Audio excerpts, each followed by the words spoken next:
आणि आपण वर जायचा शॉर्टकट शोधलेला आहे. वर म्हणजे कुठं? ढगात. मोक्षमुक्ती. चल आता मोक्षमुक्ती तू खाली खाली काय येतोय? अरे माती सगळी काय करणार मी, वाजून वजन नाही तेवढं.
जय शिवराय. शिवजन्मभूमी ट्रेकर्स यूट्यूब चॅनलमध्ये मी नितीन गोरे आपलं सगळ्यांचं स्वागत करीत आहे. आणि आज आम्ही आलेलो आहे अनघाई किल्ल्याला. एक अपरिचित असा किल्ला. अनघाई हा किल्ला पुणे जिल्ह्याच्या हद्दीमध्ये येतो आणि जे याचं बेस विलेज आहे कळंब म्हणून, तर कळंब गाव हे रायगड जिल्ह्यामध्ये येतं. असं इथलं एक विशिष्ट असे. आणि मध्ये एक नदी आणि आज माझ्यासोबत अनघाई किल्ल्याच्या दुर्गभ्रमंतीसाठी आहे यश. पहिल्याच वेळेस यश सोबत मी आहे. त्यानंतर राजबरोबर हा माझा 27वा किल्ला आहे. आणि पुनीत असे आम्ही 4 जण या दुर्गभ्रमंतीमध्ये आज आहे. आणि हा व्हिडिओ तुम्ही शेवटपर्यंत पहा. एक अपरिचित असा किल्ला आणि नक्की याच्यामधनं चांगली अशी माहिती तुम्हाला याच्यामध्ये बघायला भेटेल. आणि निसर्ग फुललेला आहे, ते सुद्धा एक निसर्ग सौंदर्य तुम्हाला या व्हिडिओमध्ये नक्की बघायला भेटेल. आंब्याच्या बागेच्या पुढे आल्यानंतर जंगल सुरू होतं आणि हा पूर्ण तो ट्रेक आहे किंवा पायथ्याशी जाईपर्यंत पूर्ण जंगल आहे आणि दमछाक करणार आहे. त्यातल्या त्यात महत्त्वाचं म्हणजे रस्ता मळलेला नाही. अपरिचित किल्ला असल्यामुळे या ठिकाणी जास्त रहदारी नाही किंवा पर्यटकसुद्धा जास्त येत नाहीत. त्यांना माहिती आहे ठराविक की पर्यटकच या ठिकाणी येतात. त्यामुळे वाट शोधत आम्हाला किल्ल्यावरती जायचं आहे. आणि राज यापूर्वी या ठिकाणी 4 वेळा ना रे, हे किती वेळा आलास तू आधी? 4? आधी 2 वेळा आलेले आहे आणि आत्ता 3री वेळ आहे. त्यामुळे थोडंफार त्याला रस्ता या ठिकाणी माहिती आहे. परंतु पावसाळ्यामध्ये वाट शोधायचं म्हणजे थोडंसं चॅलेंजिंग काम असतं. गवत वाढलेलं असतं आणि तो यापूर्वी 2 वेळा जे आलेला आहे ते फेब्रुवारी जानेवारीमध्ये आलेलं आहे. तेव्हा पूर्ण या ठिकाणी गवत सुकलेलं असतं, स्पष्ट जमीन दिसते. त्यामुळे ते एक चॅलेंज आम्हाला आहे. 2 वेळा आम्ही रस्ता चुकलो आहे. यापुढे बघू किती वेळा की राज रस्ता चुकवतो आहे. पण निसर्ग एकदम फुललेला हिरवीगार असा परिसर. हवा बिलकुल नाही, पावसाचं वातावरण झालेलं आहे. मागच्या आठवड्यात भरपूर पाऊस पडलेला आहे, परंतु आज पावसाने चांगल्यापैकी उघाड दिली आहे. पण गरम खूप होतं आहे, दम लागला आहे मजबूत. राजसुद्धा थकला आहे. एक चांगला ट्रेकर पण आज थकलेला आहे. माझ्या पाठीमागे जो दिसतोय तो अनघाई किल्ला आहे. आणि या साचेमधनं किंवा गळेमधनं आम्हाला वरती जायचं आहे. रस्ता पूर्ण शिवायलेला आहे, परंतु सुरक्षिततेच्या दृष्टीने सर्व काळजी घेत आम्ही वरती बालेकिल्ल्यापर्यंत नक्की पोचणार सुरक्षितरित्या. पाहताना तर खूप अवघड वाटतंय.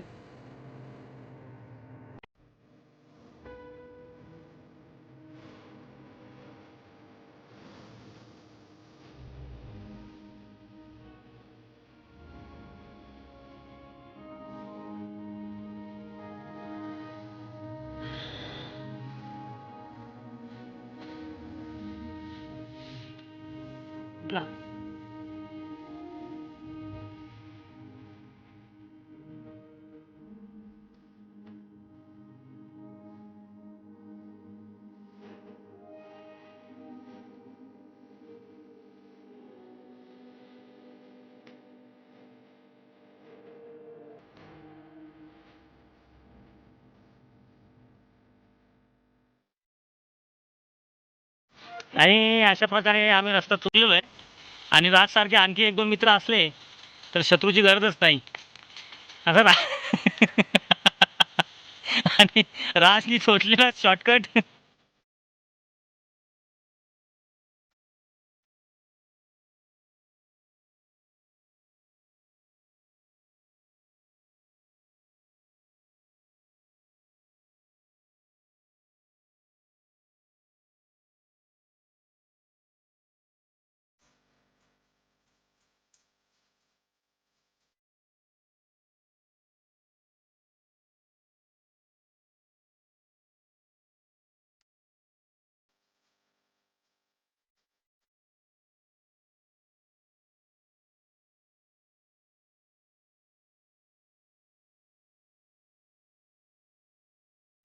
राजच्या भरवशावरती रस्ता आम्ही चुकलेलो आहे आणि भरकटून एका कातळकड्यापाशी आलेलो आहे. जवळपास 90 डिग्री तर नाही म्हणतात ना, पण 80-70 डिग्रीमध्ये असलेला कातळकडा आहे. आणि आता वेली आणि कांद्यांच्या साह्याने आम्हाला कड्यावरून वरती जावं लागणार आहे. थोडं जिकरीचं काम आहे, रिस्क पण मोठी आहे, पण जावं तर लागणार आहे. कारण खाली जाऊन पुन्हा रस्ता शोधणं आता शक्य नाही आहे. राज आणि पुनीत वरती गेलेला आहे, यश आणि मी अजून बाकी आहे खाली. यश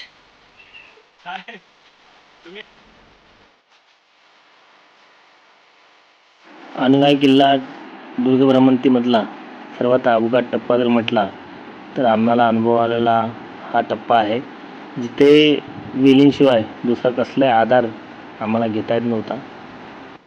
अपरिचित किल्ला, त्यातून वाढलेलं गवत यामुळे आम्हाला रस्ता खरं तर सापडला नाही. आणि त्यामुळे आमची जी अवस्था झालेली आहे ती समोर दिसते. आणि हा ट्रेक किंवा ही दुर्ग भ्रमंती आयुष्यभर लक्षात राहण्यासारखी आहे. अक्षरशः रडकुंडे आणणारा हा ट्रेक माझ्या दृष्टीने हा आहे अनुगाई किल्ल्याचा. तशी या वेलींना पकडून आम्ही वरती आलेलो आहे, 80 डिग्रीमध्ये असलेला कातळकडा. आणि मेहरबानी आहे राजची, त्यामुळे आम्हाला एवढं ॲडव्हेंचर करायला भेटलं. अवघड पॅच अशा पद्धतीचा आमचा पूर्ण झालेला आहे. खूप भयानक.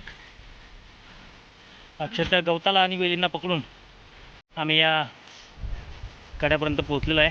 आणि अजूनही थोडाफार टप्पा बाकी आहे, पण जो अवघड जो टप्पा होता, यश आणि राज जिथे उभा आहे समोर दिसणारं लोणावळ्यामधील डूप्स नोच, दोन्ही पण आपल्या यातून त्या ठिकाणी आपण स्पष्टपणे बघू शकतोय. आणि स्वच्छ असा आज आकाश आहे. अनुगाई किल्ल्यावरती बहरलेली पिवळ्या रंगाची आणि गुलाबी रंगाची फुलं पाहताना खरोखर मनाला आनंद होतोय. आणि त्याभोवती गिरट्या घालणारी फुलपाखरं मुक्तपणे संचार करत आहेत. खूप छान असं दृश्य आहे.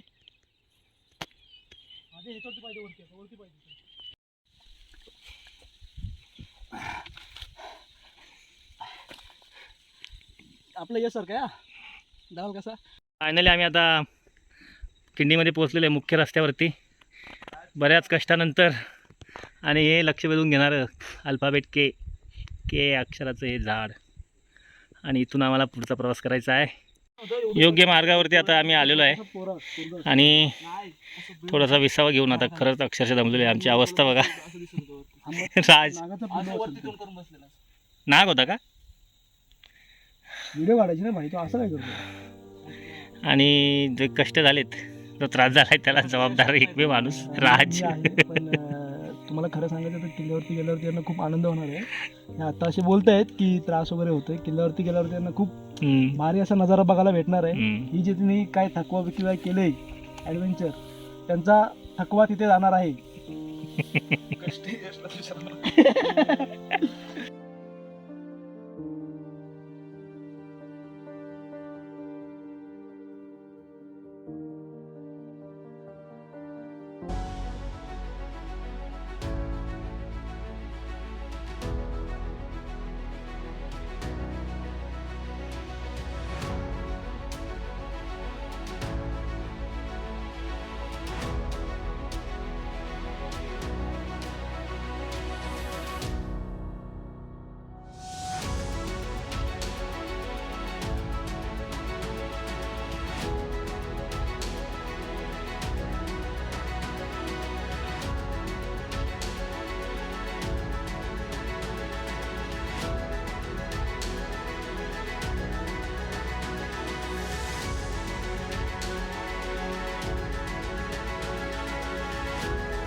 आणि आता जेवणाची वेळ झालेली आहे. भूक लागलेली जाम खूपच भूक लागलेली आहे. यश जेवत नाहीस तू? जेवणात मग घे ना बसून. राजने थोडा सराव करून आपल्याला दाखवलेला आहे. राजचे पण पाय थरथरतात. एक 10 ते 15 फुटाचा पॅच आहे. अवघड आहे परंतु करावं तर लागणारच आहे. आपल्याला जर वरती टॉपला जायचं असेल तर हा अवघड पॅच आपल्याला करणं गरजेचंच आहे.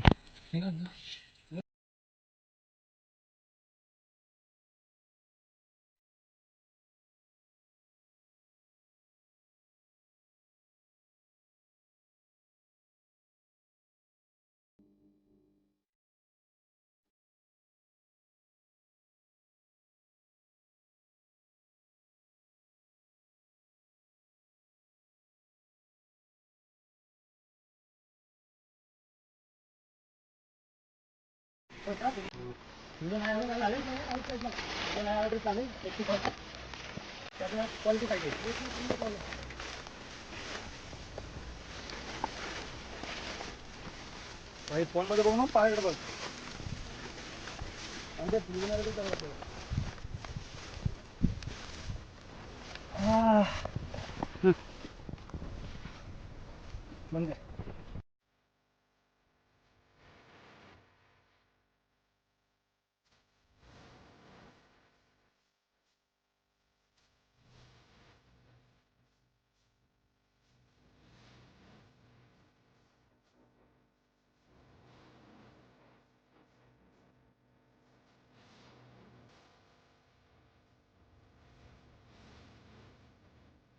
किल्ल्यावरच्या 3 टाक्यांचा समूह आहे आणि एकूण किल्ल्यावरती 5 टाक्या बरोबर ना? बरोबर 8 टाके 8 टाक्या आहेत.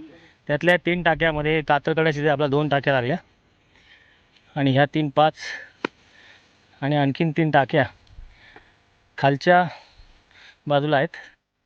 अनघाई किल्ला हा पुणे जिल्ह्यामध्ये येतो आणि कलमगाव हे रायगड जिल्ह्यामध्ये येतं. साधारणतः पनवेलपासून तुम्हाला एक दीड तास लागतो इथे यायला. आणि त्यानंतर तुम्ही वाट शोधत आता बऱ्याचशा ठिकाणी रिबिन म्हणा किंवा कॅरन वगैरे लावले आहेत, त्यानुसार तुम्ही वाट शोधत येऊ शकता. आणि थोडेसे पुढे आल्यावरती एक तुम्हाला गुफा लागते आणि त्याच घालून तुम्हाला वरती आल्यावरती एक कातलारोहण करत तुम्ही किल्ल्यावरती पोचता. किल्ल्यावरती तुम्हाला साधारणतः 8 टाके बघायला भेटतात आणि एक अनघाई देवीचं मंदिर आहे. आणि एक या किल्ल्याची उंची साधारणतः 1700 ते 1800 फूट आहे. अनघाई हा किल्ला खरं तर किल्ला म्हणता येणार नाही, वॉच टॉवर किंवा टेहणी बुरुज आपण याला म्हणू शकतो.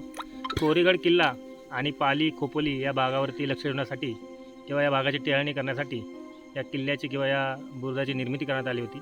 आणि या किल्ल्याची इतिहासात अशी नोंद नाही आहे की किल्ल्याची निर्मिती केव्हा केली आहे, परंतु आजूबाजूच्या परिसरावरती लक्ष ठेवण्यासाठी या किल्ल्याची या बुरुजाची निर्मिती करण्यात आली होती. आणि या ठिकाणावरनं आजूबाजूचा परिसर आपण स्पष्टपणे बघू शकतो.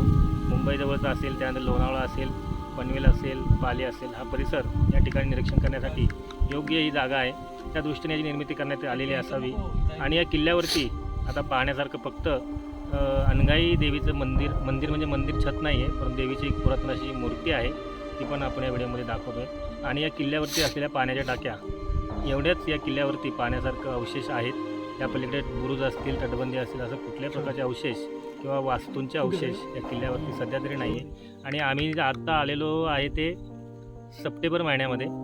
आणि या महिन्यामध्ये माझ्या आजूबाजू तुम्हाला दिसतं असेल, माझ्या उंचीपेक्षाही मोठं असं गवत या ठिकाणी वाढलेलं आहे. त्यामुळे आजूबाजूचा परिसर किंवा इथले अवशेष असे फारसे पाहायला आपल्याला भेटणार नाही, परंतु पाण्याची टाकी आणि गवतामध्ये असलेली देवीची मूर्ती आपल्याला या ठिकाणी पाहायला भेटलेली आहे. ते आपण या व्हिडिओमध्ये दाखवतो आहे. असा या अनघाई किल्ल्याची दुर्गभ्रमंती आमची या ठिकाणी पूर्ण झालेली आहे. आणि किल्ल्यावरती येत असताना म्हणजे कुठल्या दिवसामध्ये यावं ते खूप महत्त्वाचं आहे. आम्ही खरं तर आमचा हा महिना चुकलेला आहे, ही वेळ आमची चुकलेली आहे.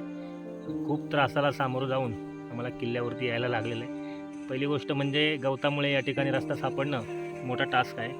आणि त्यानंतर कातळावरती असलेले शेवाळ जे रॉक पॅचेस आहेत, त्या रॉक पॅचेसवरती पूर्ण शेवाळ असल्यानंतर अपघात होण्याची दाट शक्यता आहे. त्यामुळे शक्यतो नोव्हेंबरनंतर किंवा जेव्हा एकदम ड्राय असं वातावरण असेल, जेव्हा शेवाळ वगैरे सुकलेले असतील, त्या वेळेस येणं गरजेचं आहे.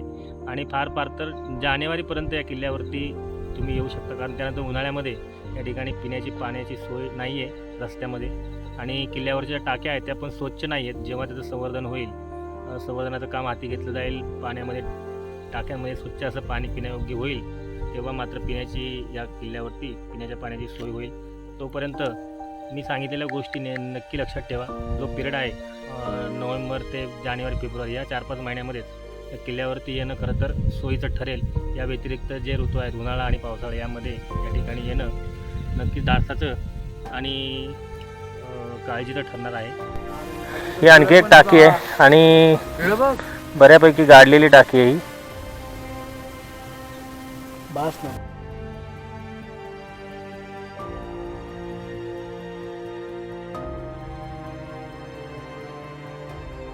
आणि ट्रेकमध्ये आमच्या कपड्यांची आमची झालेली अवस्था तर बघण्यासारखी नाही. खूप वाईट असा अनुभव या दुर्ग भ्रमंतीमध्ये आलेला आहे. पहिल्यांदा एवढं खरं तर परिश्रम घेऊन आतापर्यंत खूप जंगल ट्रेक केला, परंतु आजचा अनुभव अविस्मरणीय असा आहे. त्या पातळकड्यावरनं इथनं धबधब्याचा आवाज आपल्याला ऐकायला येतोय आणि इथे या नदीचा उगम आहे.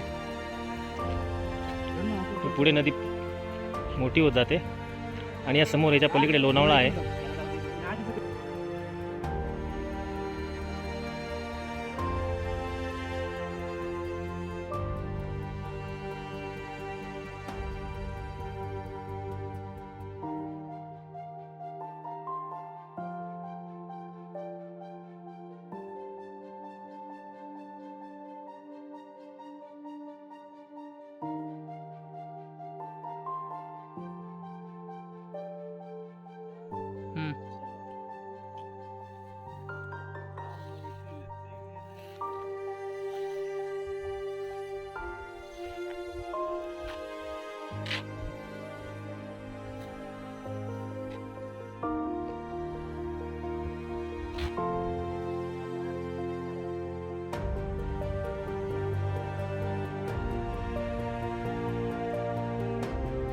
किल्ला पाहून झालेला आहे आमचा आणि आता आम्ही गड उतरवण्यासाठी सुरुवात करणार आहोत. आपल्याला हा व्हिडिओ कसा वाटला आपण कमेंटमध्ये जरूर कळवा. व्हिडिओमधली माहिती, व्हिडिओ आपल्याला कसा वाटला कमेंटमध्ये जरूर कळवा. आणि आता पावसाळा सुरुवात झालेली आहे. आता इथं थांबणं म्हणजे धोक्यापेक्षा वेगळं नाही आहे. त्यामुळं आता गड उतरवणं लवकरात लवकर खूप गरजेचं आहे. पूर्ण रस्ता शेवाळलेला आहे. काळजीपूर्वक उतरणं खूप महत्त्वाचं आहे. पुन्हा लवकरच भेटू नवीन व्हिडिओमध्ये नवीन किल्ल्यावरती. तोपर्यंत जय शिवराय, जय हिंद, जय महाराष्ट्र.